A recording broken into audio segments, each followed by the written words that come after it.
Alchemy saga would make life in this village beautiful. Mersha led Isagi to his new home, which, to put it mildly, didn't look great. Isagi turned pale at the sight of the house. It was run down and falling apart. Mersha was furious with her father for making Isagi stay in such a terrible place. Isagi remembered Kelsey's words, that the house was a bit old. He told Mersha that Kelsey had warned him about this. Mersha couldn't let this happen and wanted to confront Kelsey immediately. However, Isagi reassured her that everything was fine. Mersha didn't agree with him, but Isagi saw the situation differently. If the house was unlivable, it would be better to rebuild it. Besides, Isagi had always wanted to build his dream home. When he was still a palace alchemist, he was treated poorly because he was just an orphan. That's why he lived in a studio that felt more like a warehouse. Now, Isagi decided he would try to create something he loved on his own. Mersha agreed with his decision. At first, Isagi planned to demolish the old house. Using his magic, he changed the wood's quality, causing the house to collapse completely. Mersha helped him clear the scattered boards. Isagi thanked Mersha for her help in preparing the site. He used a hybrid herbicide to remove the weeds, enhancing its potency with alchemy. Once the site was fully prepared, Isagi began construction. He used antwood obtained from plant monsters and strengthened it with magic. With the help of levitation spells, Isagi turned his building plans into reality within minutes. He built his dream house, and both he and Mersha were thrilled with the new structure. As soon as Mersha entered the house, she explained that she finally understood what Isagi's dream house looked like. After inspecting the house thoroughly, Isagi delayed setting up his workspace and asked Mersha to help arrange the furniture. Mersha assured him she was ready to help. While unpacking the furniture, Isagi realized there wasn't much. Mersha agreed, noting that there hadn't been much space in his old studio. Isagi was momentarily lost in unpleasant memories of that time. Suddenly, Sienna came running over, astonished at the sight of such a beautiful house in their village. Mersha explained to her mother that Isagi had transformed the rundown house using alchemy. Sienna was amazed by the potential of alchemy.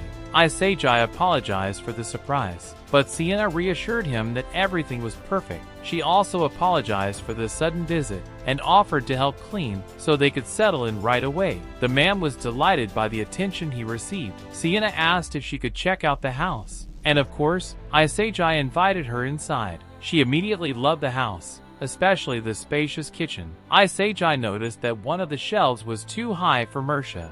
Mersha tried to prove him wrong by stretching as much as she could, but Isagi used alchemy to lower the shelf. Sienna suggested moving and used household items into the house. With more furniture, the place started to feel cozy, thanks to Mersha.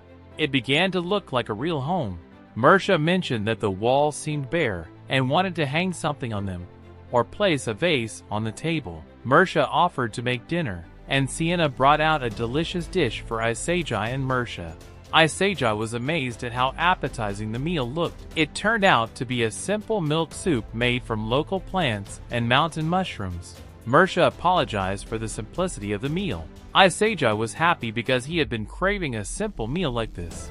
He thanked Sienna and began to eat, but he noticed Mersha wasn't joining him. Curious, he asked why she wasn't eating. Mersha explained that as a humble servant, she felt she couldn't dine at the same table as Isagi.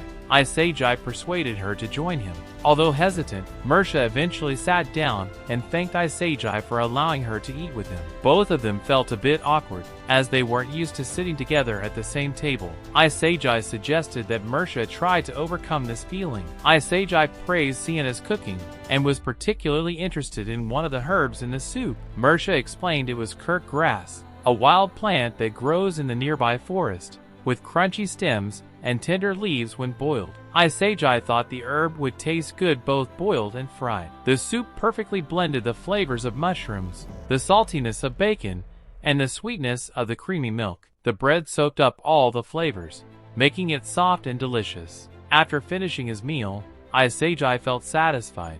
Mersha started gathering the dirty dishes to wash them, but Isagi insisted he would clean up himself, telling her to relax and enjoy being back in her homeland. Mersha, with a serious expression, told Isagi that she would stay with him and continue to serve him. Isagi gently reminded Mersha that this was not the Imperial Palace, and he was no longer a palace alchemist. The alchemist, Mersha, was determined to serve Isagi wholeheartedly. Isagi tried to dissuade her by saying the bedroom wasn't ready for her. However, Mersha had already prepared for this. She moved all her belongings to an empty room on the second floor. Despite Isagi's efforts to stop her, Mersha wouldn't be deterred. Isagi wanted to help Mersha, but was worried about her parents, especially her father, Kelsey. He thought they might be concerned. Mersha reassured him that she had her mother's permission. Just then, Kelsey arrived, shouting Mersha's name from the street. He was adamant about not letting his daughter stay with Isagi, and wouldn't allow her to move in with him. One morning, Isagi met Mersha at the front door. He greeted her, and then asked how things went with her father, Kelsey. Mersha admitted she still hadn't gotten her father's permission. She explained she would have to come from home every morning to help Isagi, feeling embarrassed about the situation, and apologized. Isagi sighed, understanding it was expected since Mersha was Kelsey's precious daughter. He tried to comfort her by saying it was enough that she was coming to help. Mersha confidently decided she would keep trying to convince her father so she could stay and work with Isagi. Until then, she asked Isagi for some time. Isagi asked Mersha not to worry about it too much. He didn't want her and her father to argue over this, and confessed he would be nervous if they suddenly started living together. In the middle of their conversation, Mersha's best friend, Naya, interrupted them. The girls were happy to see each other.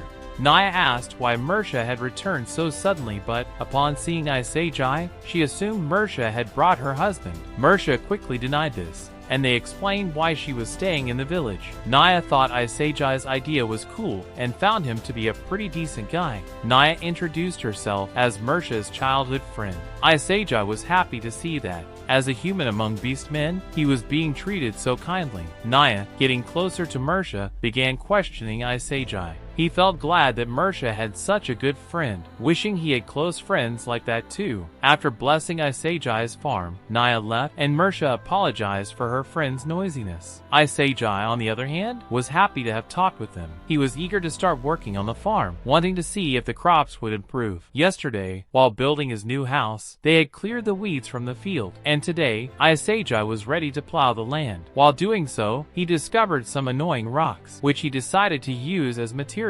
Isagi analyzed the composition of the rocks, transformed them with magic, and inserted a magic stone into one, turning it into a power source. He then created a golem and instructed it to plow the land. The golem performed perfectly, and the magic flowed smoothly. Mersha praised Isagi for his ingenuity and decided to spray herbicide over a large area. Kelsey, hearing the noise from the golem, came running, looking confused. Isagi explained that the golem was created with alchemy to help in the field. It wouldn't harm humans and was completely safe. Relieved, Kelsey continued to ask if Isagi was sure there would be a harvest on this land. Isagi listened to Kelsey and replied that the soil quality here wasn't much different from the Empire's, so the harvest should improve without any issues. He noticed that Mersha wasn't reacting to Kelsey, indicating she was still upset with him. To break the tension, Isagi started planting crops and invited Kelsey to watch. If everything went well, he said, they'd soon have a bountiful harvest. Kelsey was impressed by Isagi's confidence. First, Isagi spread a special fertilizer made using alchemy. The raw materials were the same as those used in the Empire, but instead of just enhancing the properties, Isagi personally made it more nutritious. Seeing that her father didn't understand, Mersha explained that this alchemically made fertilizer would strengthen the depleted soil. She apologized to Isagi for causing him any worry. Isagi knew that Kelsey and Mersha had their differences, but they remained close because they were family. After spreading the fertilizer, Isagi had the golem mix it into the soil with a hoe and prepare the beds for planting.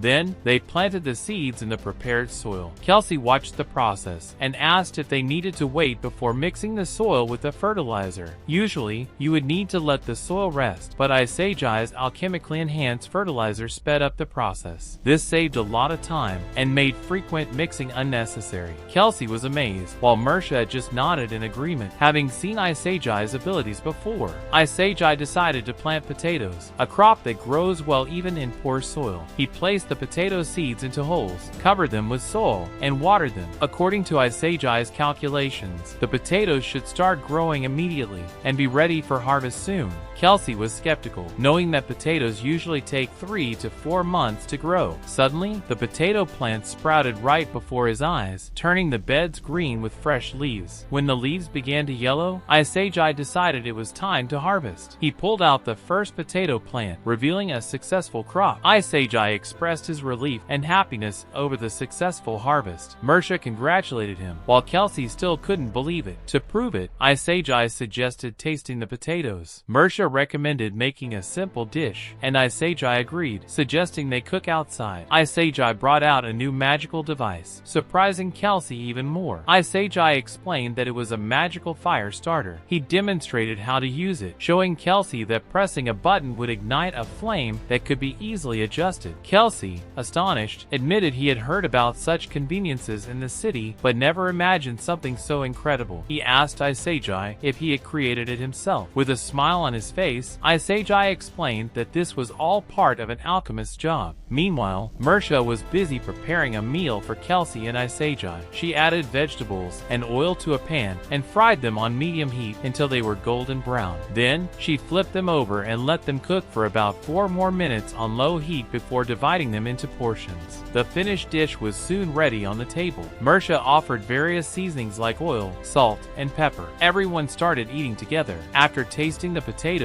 Kelsey praised their flavor, noting that they were even better than the ones grown in their village. Moreover, he felt a strange surge of energy. Isagi explained that he had enhanced the potatoes with a small vitality boost. Kelsey then asked Isagi if the plants could grow in their village. Isagi confidently replied that he would do everything he could to ensure they grew, as it was his duty to provide a stable supply. He planned to expand the fields and plant better varieties of crops, allowing for a more diverse harvest. Kelsey, now confident, entrusted this task to Isagi. The next day, Isagi was already planting more crops and expanding the fields. Mersha agreed that Isagi might be overdoing it a bit.